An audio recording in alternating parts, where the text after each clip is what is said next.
wanaagsan daawadayaal barnaamijkeena qubanaha VOA-da toddobaadkan qodobadaan idinku hayno waxaa kamid ah waraysi gaar ah oo VOA-da uu siiyay ra'iisul wasaaraha Soomaaliya oo uu kaga hadlay hanaankii ay soo martay doorashada Soomaaliya ee lagu soo gabagabeeyay dhawaantan magaalada Muqdisho Mareykanka oo ciidamadiisa dib ugu celinaya Soomaaliya falanqeyn ayaanu idinkaga haynaa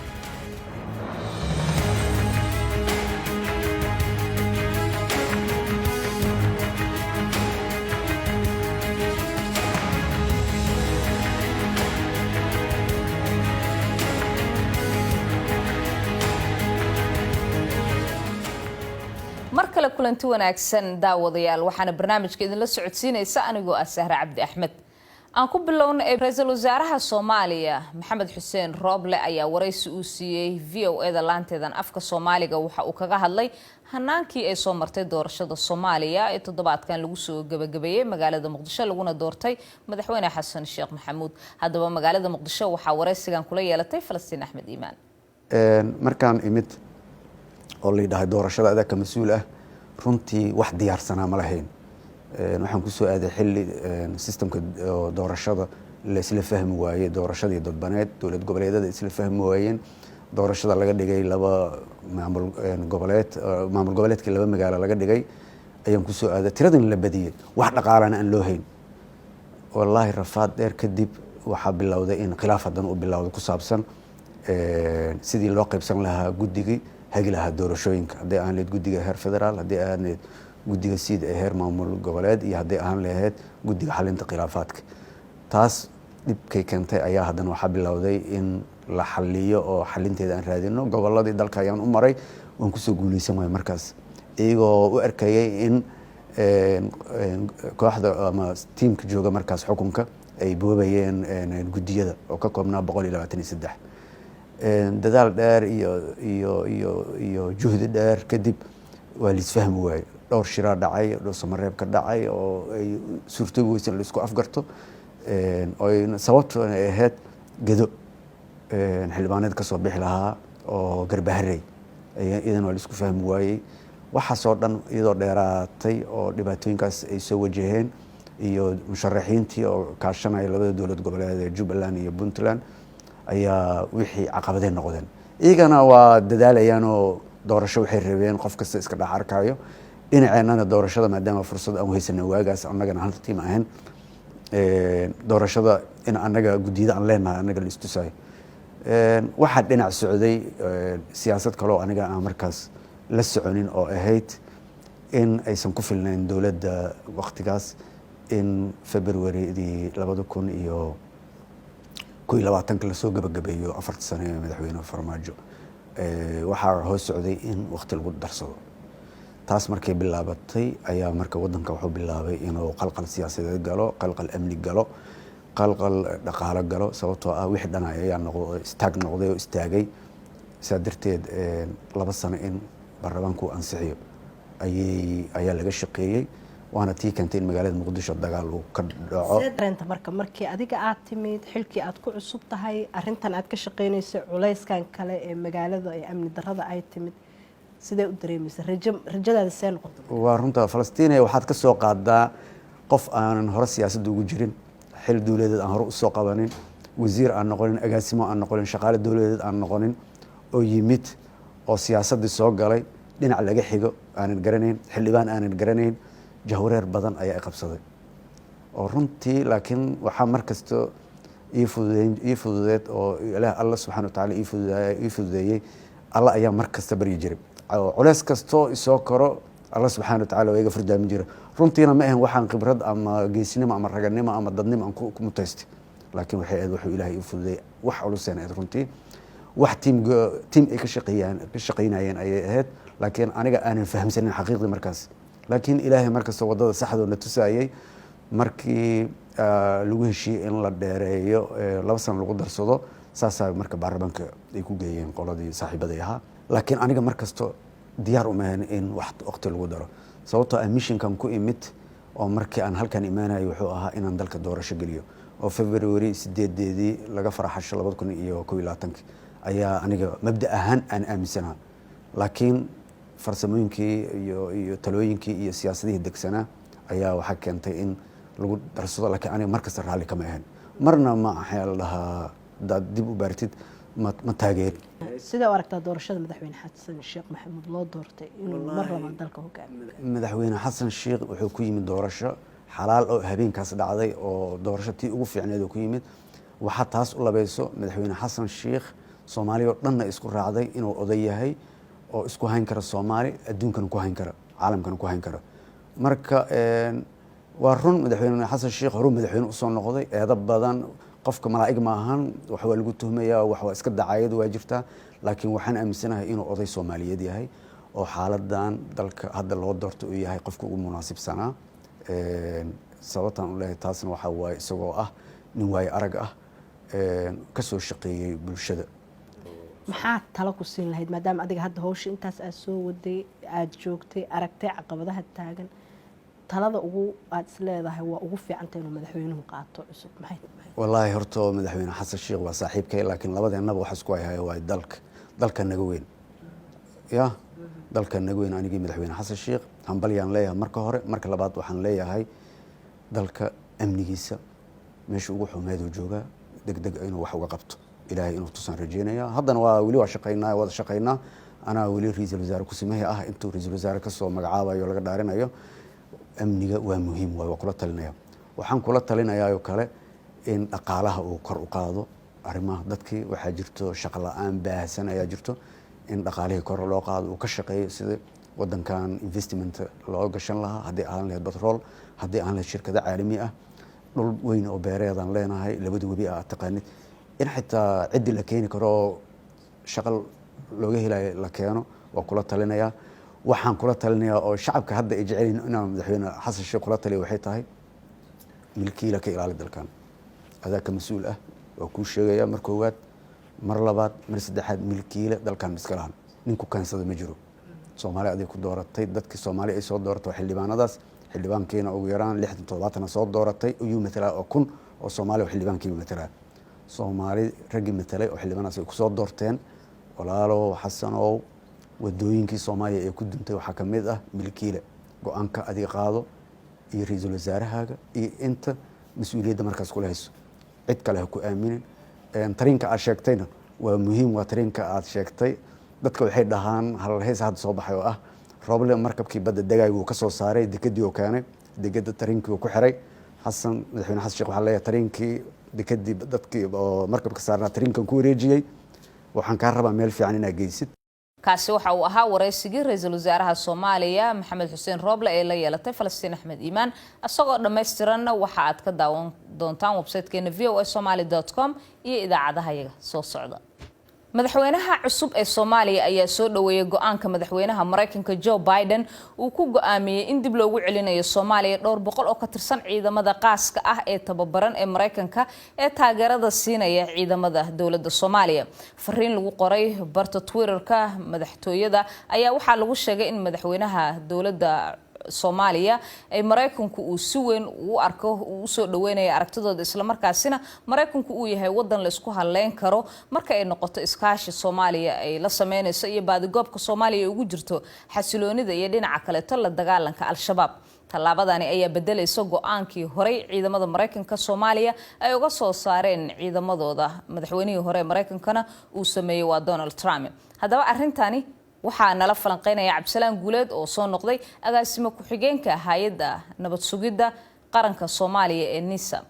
Cabdisalaan soo dhawow bal ugu horeyntii barnaamijka qubanaha ku soo dhawow waxaad bal nooga warantaa sababta loogu baahday in ciidamada Mareykanka dib loogu celiyo waqtigan Soomaaliya. mahadsantahay walaashay waxaan isleeyahay muhiimiyad weyn ay u leedahay waqtiga maanta la joogo in ciidamadaas Soomaaliya kusoo laabtaan dad og tahay waxay ahayd bilowgii 2021 markii ciidamada Mareykanku ay Soomaaliya ka baxeen runtii shaqada ay qabanayeen waxaa ka muhiimsaneed ama ka caqabad badneedba meediada inay gashay in Mareykanku Soomaaliya ka guuray taasina fursad weyn waxay siisay kooxihii la dagaalamay dawladda Soomaaliya iyo ciidamada AMISOM ee ammaanka sugayay haddaad og tahay ciidanka Soomaaliya iyo ciidamada al-shabaab oo u dagaalama gaadiidka dagaal ay haystaan waa iska aga dhow yahay waxba isma dheera sida kaliya ku kala awood badnaayeen marka waxay ahayd al-shabaab intii maraykanku uu hawada ku jirayo dardaroontiisa ay dagaalamaysay gaadiidkooday way qariyeen oo kuma ayna isticmaali jirin laakiin ciidanka dowladda Soomaaliya awooday u lahaayeen inay isticmaalaan taasina waxay siinaysaa fursad ay uga adkaadaan wixii laga soo bilaabo 2021 al-shabaab gaadiidkoodii dib bay ula soo baxeen buskay ka jafeen hadaad la socoto dagaalkii galmudug iyo mudug ka dhacayay sanadka hadda soo dhaafay shabaab waxay isticmaalayeen gaadiidkooda dagaalka taasina waxay muujinaysaa fursadihii ay ka heleen maqnaashaha hawada daroonta Mareykanka iyo ciidamada Mareykanka ee awal caqabad ku ahaa waa tahay waad mahadsan tahay waxaa dhab ah in ciidamada dowladda federaalka Soomaaliya dagaal adag ee al-shabaab la galaan furmaha intooda badan qaarkood al-shabaab awoodooda ha soo bandhigaan mar hadaad dhinaca kale dib noogu yara celiso marka maxaa la dhihi karaa muddadii ciidamada Mareykanka ay joogeen Soomaaliya way qabteen oo la taaban karo maxayse tahay muhiimadda ay ugu fadhiyaan Mareykanka in Soomaaliya dhinaca kale iyo ahmiyadda ay u leedahay ay tahay runtii shaqooyin badan ay qabteen kuwa hadda soo sheegaya oo ah in al-shabaab aysan gaadiidkoodii dagaalka oo aad u tiro badan ay isticmaali jirin cabsi ay ka qabaan daroontaas dhuumashana ay ku jiri jireen gaadiidna ay ku safri jireen oo si dhuumasho oo cabsi oo tiro badan ay hayeen dhinaca kalena waxyaabaha ku soo beegaya waqtigan waxaan isleeyahay go'aan hore u yiilow ahay go'aankan ay hore ka soo saareen isla saacadihii doorashadu dhacday oo maaragtay aan isleeyahay waxay sugayeen resultiga doorashada madaxweyne la isku aamini karo yani system la isku aamini karo laano dawladii hore waxaad u malaysaa inay agajiid badan ka jira international community qaabkay ula shaqaynayaan ta kale Mareykanka markaad fiiriso kasoo bixitaanka Afghanistan ay kasoo baxeen caqabado weyn oo arrimaha dibadda ah iyo siyaasadoodii iyo ciidamadoodii la dagaalanka argagixisada xogaa magacoodii waxbaa gaaray marka waxaan leeyahay Soomaaliya inay waqtigan ciidamo u soo diraan dib bay u soo kabaysaa muuqaalkoodii iyo ahmiyadooda ee adduunka ku lahaayeen waa tahay waxaa jirta in dawladii hore la dagaalanka al-shabaab sida ay meelo badan oo caabin u sameeyeen amaba ay weerarada al-shabaab ciidamada uga hortageen way muuqatay dawladii hore xiriirada ee la lahayd beesha caalamka iyo dalalka kale ee reer galbeedkuna si weyn ayaa iyaduna dhinaca kale u muuqato waxtar ay u lahayd marka dhinac hadii laga fiiriyo ciidamada Mareykanka waxay tababareen oo qalab ay siiyeen ciidamada danab la yiraahdo oo dawladda federaalka ciidamadeeda kamid ah marka ciidamadaasi ahmiyadda ay leeyihiin maxay tahay shaqadoodu maxay tahay hadaad bal dadka yara dib u xasuusiso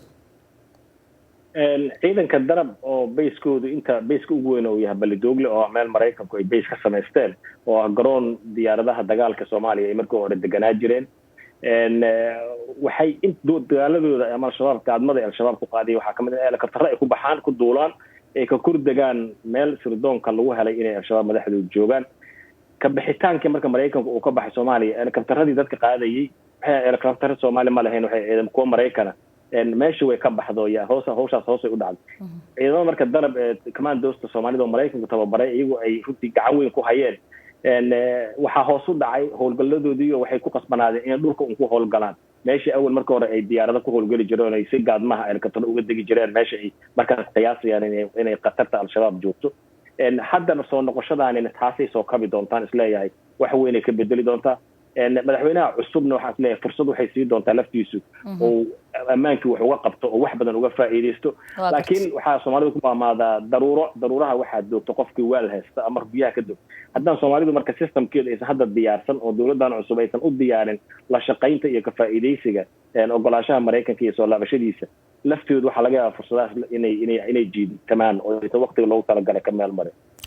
Cabdisalaan Guuleed oo soo noqday agaasime ku-xigeenka hay'adda nabad sugidda qaranka Soomaaliyeed ee NISA ayuu kaasi ahaa wuxuuna marti ugu ahaa barnaamijkeenan qubanaha VOA-da aad baad u mahadsantahay bilihii ugu dambeeyay waxaa gaabis uu ku yimid maalgashiga Soomaaliya dadku waxa ay shaki badan ka qabeen halka ay ku biyo shaban doonto xaaladda dalka ee siyaasadeed iyo midda amni ahaanba oo u muuqatay mid aan la sii saadaalin karin haddaba maxaa xaaladda waqtigan hubanti la'aanta maadaama laga soo baxay ee u muuqanaysa waqtigan maadaama si nabadgelyo ah madaxweyne lagu doortay waxaa arrimahaasi fursadaha maalgashiga ee ka jira dalka iyo sida ay wax noqon karaan haatan iyo horumarka la sameyn karaba ila falanqeynaya oo khadka si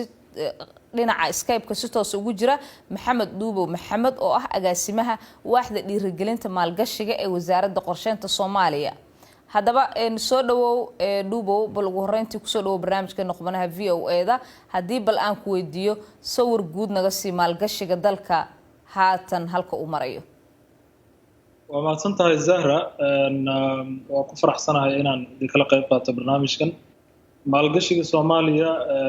waxa uu muddadii ugu dambeysay sidii looga baxay dowladihii ku meel gaarka ahaaba u soo korayay. 2015kii sidii loo hirgeliyay sharciga maalgashiga shisheeye waxaa dhashay jawi runtii maalgashatada ajaanibta ah iyo qurbo joogta Soomaaliyeed labaduba ay ku tashan karaan isla markaasna ay ku dhiiran karaan inay wadanka maalgashi ka sameeyaan. markaa iyo wixii ka dambeeyay waa soo taraya, laakiin sida caadiga ah markii doorashooyinka ay dhacayaan dhowr bilood ka hor say 6 bilood oo kaleeta ka hor waxaa ku yimaado hakin ama hoos u dhac maalgashiga ajaanibta ah. waana wax dabiici ah wadan si wadamadu ay u hubsadaan maalgashatadu ay u hubsadaan raadar inay sharciyada iyo deganaanshaha xasiloonida siyaasadda iyo kala wareejinta awoodaha dastuuriga ah haddii noqon lahayd madaxweynayaasha iyo xukuumadahaba. waa arrin muhiim ah oo ganacsatadu iyo maalgashatada ajaanibta ay isha ku hayaan. marka 6 bilood ka hor kasta doorashada hoos u dhaca waa yimaadaa. hoos u dhaca kaliya imaan lahaa maalgashiga cusub maaha, waxaa sidoo kale maalgashiga laga yaabo inuu gudaha asaga oo ka jira uu isballaarin lahaa haddii ay noqon lahayd isballaaris deegaan oo laga yaabo inuu meel intuu ku salaysan yahay uu meel kale haddana rabo inuu xafiisyo ka furto ama warshado ka furto, iyo sidoo kaleeto in sector ay maalgashtada ajaanibta ah laga yaabo inay sector kaleeto haddana faa'iido badan intay arkaan ay ku siqaan. marka labadaaba inta badan waa la hakiyaa, kan cusub iyo kan gudaha isballaarinta sameynayo. marka taa adduunyadana waa la wadaagnay, Soomaaliyana waa dareennay anagu kulley xafiiska dhiirigelinta maalgashiga ahaan. waa tahay, waa gartay. waayahay Dhuuba, waa gartay. bal mudnaanta dowladii hore haatan xilka wareejinaysa waqtigan ay siinaysay horumarinta maalgashiga ee dhaqaalaha, ma waxaad isleedahay waxba iska bedeli doona? maxaase horumara oo dowladan cusub ay kusoo kordhin doontaa, ama maxaase xataa isbedelo ku imaan kara? runtii dowladuhu markii xafiisyadu la wareegaan siyaasada cusubna waa la yimaadaan. inta badanna siyaasadihii hore waa la joogtay waxay u arkaan inay miro dhal yihiin. waxaa ilaahay mahadiisa in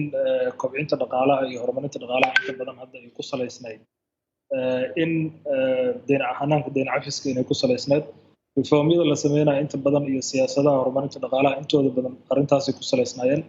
ma arka isbedel weyn inuu ku imaan karo arrinta iyada maadaama weli deyn cafintii aysan soo gabagaboobin. waxaan marka arkaa in lasii joogtayn doono siyaasadihii socday. macquul dowladda cusub inay la timaado siyaasado kale oo lagu soo kordhinayo iyadoo mar walba lala tashanayo IMF iyo bankiga adduunka si loo sii taabageliyo horumar dhaqaale ee waara, loona hubiyo isbedelada iyo reformska socdo in aanay hakan sida loo fulinayana aysan gaabis uusan ku imaan. waa tahay, haatan ood ila hadlayso intee ayay la egyiin maalgashiga ee dalalka shay ay ku sameeyaan Soomaaliya? wadamada ugu badan ee maalgashiga Soomaaliya u yimaada ama ku sameeyana waa kuwa ama waa kuwe? Zahra, runtii ma hayno xog rasmi ah oo dowladda Soomaaliya ay soo saartay. 2017kii xogta ugu dambeysay oo bankiga adduunka iyo UN-ka labadaba ay qabashgareeyeen waxayna tusaysaa 440 milyan. sida aan ognahayna 2017kii wixii ka dambeeyay momentum badan oo waxaa jiray maalgashiga uu sare u soo kacayay. case in point dekada Berbera oo kaleeto oo la maalgeliyay 400 milyan oo dollar. marka waxaan isleeyahay xafiis ahaan qiyaasteena waxay tahay 1 bilyan oo dollar inuu gaaray maalgashiga Soomaaliya, laakiin dowladda Soomaaliya xafiiska dhiirigelinta maalgashiga iyo wasaaradda qorsheynta, bankiga dhexe iyo hay'adda statistikada qaranka oo derisnala ah waxaan wadnaa inaan surveygii ugu horeeyay aan sameyno si data sax ah oo macluumaad aan u helno heerka iyo xaddiga uu leeyahay maalgashiga shisheeye dalka Soomaaliya. waxaana la daabici doonaa haddii ilaahay sanadka intuusan dhamaanin. xod ma aha kaliya figurka kaliya, laakiin waxayna tusi doontaa sida habdhaqanka maalgashatada gobolada iyo sektarada ay ku badan yihiin iyo wixii la midka ah. waa tahay, waayo ma jirtaa marka wadamo aad ii sheegi karto si gaara oo ayagu maalgashigoodu aad u xooganaa oo aad u badnaa hadday noqoto gudaha wadanka Soomaaliya ama xataa hadday noqoto in beeraleyda iyo wax soo saarka wadanka Soomaaliya loo iibgeenayo ganacsatadooda iyo ganacsiga? runtii Zahra, iibgeynta iyo dhoofka Soomaaliya aad buu u yar yahay. dhaqaalaha Soomaaliya wuxuu aad ugu tiirsan yahay waxyaabaha la soo dhoofiyo ama la soo dejiyo ama importka loo yaqaano. codda aan heli doonay ka mid tahay wadamada siday ugu kala horeeyaan maalgashiga shisheeye laakiin xafiis ahaan qiimeynta aan hayna waxay tahay in turkiga uu yahay maalgashadaha ugu horeeya ama ugu weyn wadankan maraykanka imaaraadka kenya iyo wadamo kaleeto asia ah baa soo raaca marka European Unionka marka la isku darana as a market ahaan waa investor weyn oo aan mar walba aan isha ku hayno waxaa mar dhow bil ka hor la daawacay xog muujinaysa maalgashiga European Unionka ama reer Europe iskaashiga reer Europe intuu la egyahay marka wadamo badan oo kusoo kala hormaray waxaa kamid ah Jarmalka iyo Talyaaniga iyo Faransiiska marka xodda saxda laakiin waxaan heli doonaa markaan sameeyno xoddan ama sahankan aad baan kugu mahadcelinayaa mudane agaasime kaasi waxa uu ahaa maxamed duubow maxamed oo ah agaasimaha waaxda dhiirigelinta maalgashiga ee wasaaradda qorsheynta Soomaaliya oo khadka Skype-ka si toos ah ugu jiray magaalada Muqdisho intaasina waxa ku eg toddobaadkan barnaamijkeennii qubanaha VOA-da wixii fikir iyo talo aan ugu soo hagaajiya ciwaankeena qubanaha@voanews.com inta aynu mar kale dib hawada ugu kulmi doonana waa anigoo Sahra Cabdi Axmed oo idin la sidaas iyo nabadgelyo